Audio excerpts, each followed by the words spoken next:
The Australian Maltese Chamber of Commerce welcomes new members. For more details, visit their website amcc.org.au.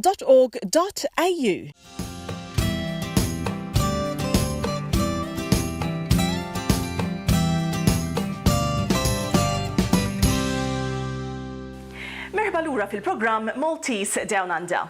L-aħħar taqsima tagħna llum ser toħodna fil-kċina ta' Tregan Spiteri li fis-sena 2012 kienet waħda mill-kontestanti fuq il-programm televiżiv MasterChef Australia.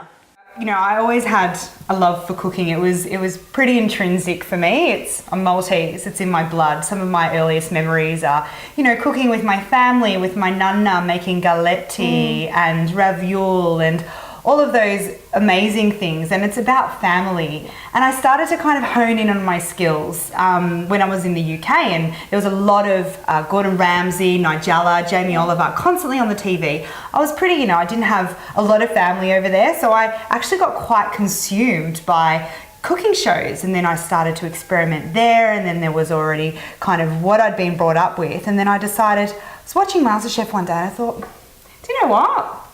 I want to do that. I want to give it a go. Not ever thinking in a million years that I would actually be successful to be a contestant. Went through the audition process, and ravioli was my audition dish. They absolutely loved it. And I ended up in the top 24. Yeah, fantastic. And it changed my life. Yes, it has, definitely, because now you are a chef. Yeah. Tell us more about now. So what did that lead you into? So prior to MasterChef, I was a social worker working with homeless adults, and it was always a big part of that kind of social welfare culture that living skills are really, really important. And we used to do a lot of cooking. So for me, it was about bringing in the skills that I had in the kitchen and being able to give those skills to someone else, not only to actually be able to cook for themselves, but then they can feed themselves as well. So it's a very holistic approach when it comes to the social justice, social welfare sector. So after MasterChef, I worked for Jamie's Ministry of Food. I worked a little bit for Maha, and now I'm back doing social work and also doing a bit of cooking and life skills with my students. Wow! So I still do have my hands in the pie. I try and do too many things. That's probably a curse and a blessing at the same time. I work with Shane still at Biggie Smalls, and I absolutely love that. Do restaurant reviews on 3AW. I'm the guest restaurant reviewer there, cook at home every night. Every opportunity I get to do an event, I'm there. You're also, speaking of events, you're also one of the judges on Maltese Cook-Off. I think it's the fourth year I've been a judge this year, and I was just thinking, I absolutely love it. It's just such an amazing day. I feel more recently that I feel like the younger generation are coming through, and there's a real sense of pride for our culture. And there's this whole MasterChef effect essentially is what's happening to Australia. We've all become these huge foodies, and I think what it's allowed the younger generations to do is reconnect with their culture, reconnect with their nunnas, their mums, everyone get in the kitchen and then bring it all together in one big room. We have an amazing day. Nikki Bomber's there singing along. There's amazing food, and I get to taste it all and just be so full by the end of it. But I actually feel so blessed to be a part of it. I really am proud of our culture. So today you're making froja. I call it froja. So you call it froja. We're having this argument. We were because I said froja. So froja for Maltese is you beat up the eggs, an omelette, but this is an omelette sort of with angel hair. That's right. So angel hair in Maltese is called tat-tarja. Tat-tarja. So Maltese would call it froja tat-tarja. So tell us more about the ingredients for today's recipe. Bit of pasta, eggs, cheese, garlic and oil. But together, you've got your essentials, you've got your carb, you've got your fat, and you've got your dairy. So I've got my apron on, my good luck charm, my Maltese apron.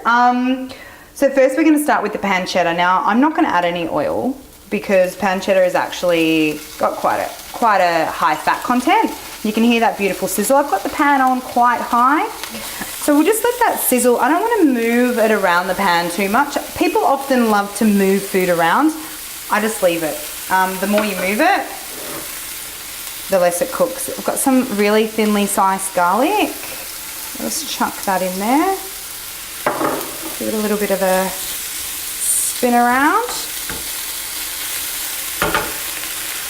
And then you can just add the tiniest touch of olive oil. Not too much though, because then it will get super greasy and we don't want that.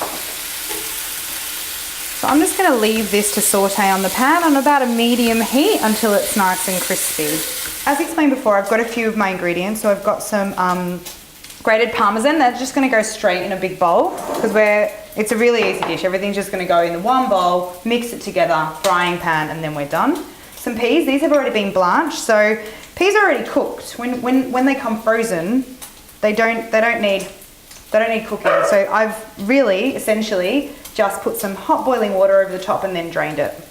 And we're going to cook them in the pan anyway.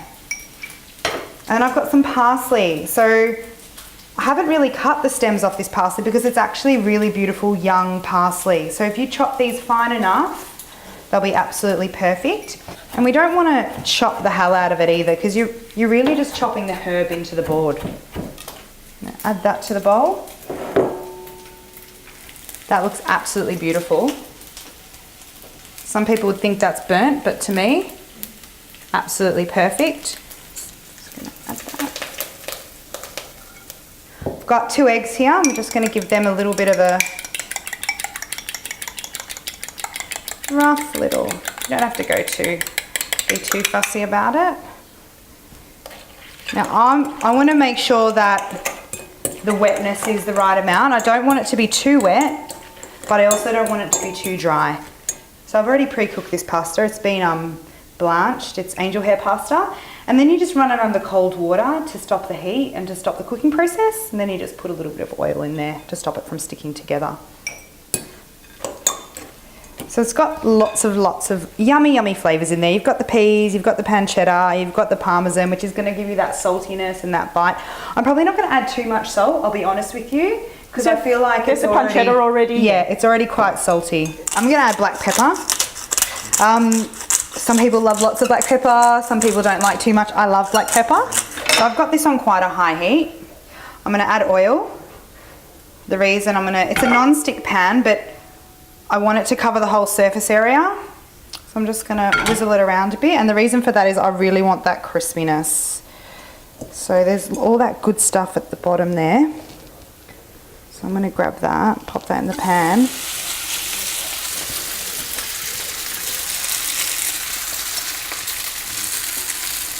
Making a good old mess, but it wouldn't be any fun unless you made a little bit of a mess. I think that's enough. I don't want to overcrowd the pan, and I'm just going to leave that there. I'm going to leave it there for about 2 to 3 minutes so it becomes nice and golden and crunchy. All right, so this has been on the heat, quite a high heat, for about 2 minutes. So I just want to check underneath to see, and I definitely think that is beautiful and golden and ready. Yay! Voila! All in one go. Sometimes it breaks, sometimes it does, but that's actually stayed in a piece. And we want to do the same thing on the same side. And as you can see, absolutely delicious. It holds together like a pizza. Don't be scared. Anything that you feel fit is going to taste delicious. Go for it. U bekk ġejna fit-tmiem programmi ieħor ta' Maltese Down Under. Jekk tixtiequ tibatulna kummenti u suġġerimenti jagħmlu dan permezz tal-email tagħna maltesetv@gmail.com jew inkella fuq il-paġna tagħna fuq Facebook Maltese Down Under. Jiena Marlin nagħtikom appuntamenti oħra bħallum ġimgħa fl-istess ħin. Saħħa!